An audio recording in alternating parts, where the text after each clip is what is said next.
Welcome to the Daily Reminder Network. Never ever underestimate the power of Allah.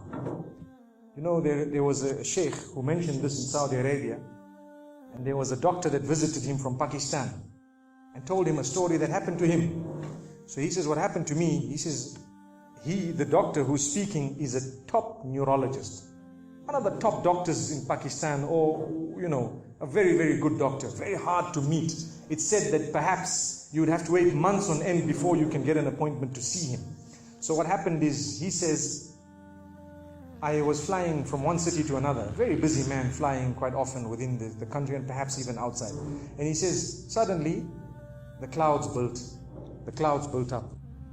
Huge clouds, and the lightning started striking, and it started pouring, and there was lots of turbulence, and one of the engines was struck and it was damaged. So we had to land. And so what happened is, the landing was at a nearby little airport or a little strip and so on.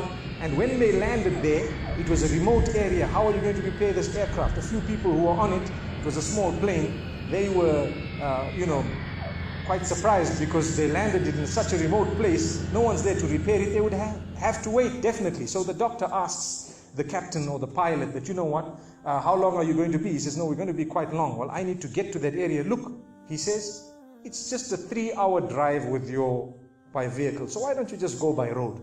And you can go there and get there. He says, okay, good idea, because this is going to take long.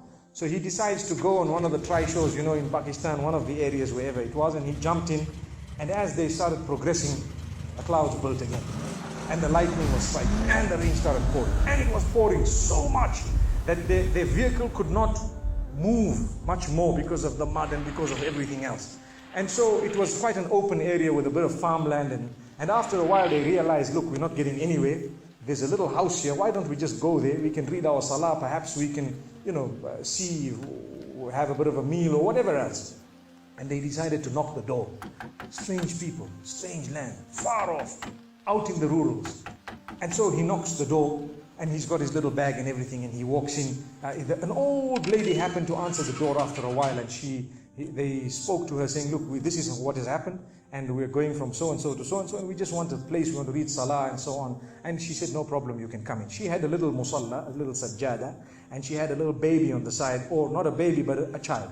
And the child, every little while, she's actually checking on the child, and she's sitting on that musalla, making dua and reading her own salah. These people fulfilled their salah, did whatever they had to. And when they were about to leave, they spoke to the old lady saying, thank you very much, jazakumullah khair, and so on. And, we're going, what's happening to this child, So the woman says, look, the child is an orphan. And the child is unwell, not well at all, very sick. And we've been to all the doctors around.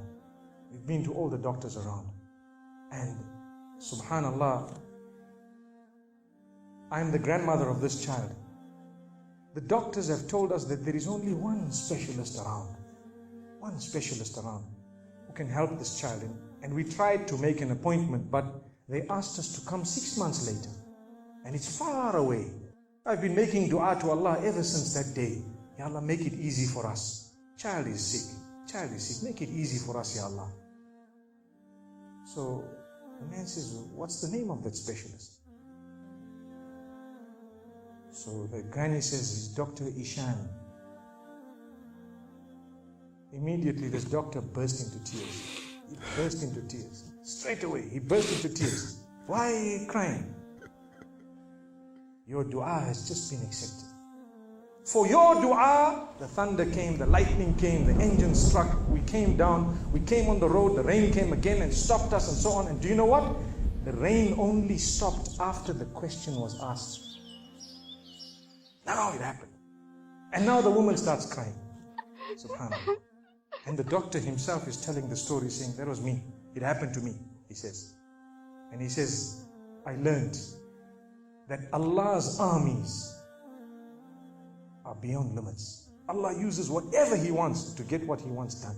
So, where in the wildest of the dreams of this person would they have felt or believed that the top man, whom it is semi-impossible to see without big appointments, would actually be driven all the way to the door, knock the door, come in here, read some salah, and they would have to serve the child here.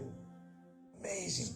Wallahi, it brings tears to the eyes. But the reason I share it with you, every one of us has needs for Allah subhanahu wa ta'ala.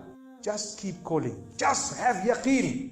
Have conviction. If it is meant, it will definitely come in your direction. You know, we use the term by hook or crook, but I don't want to use that today.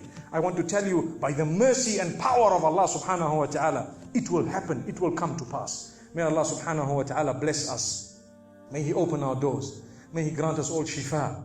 And may He make us firm believers that for Him, nothing is impossible.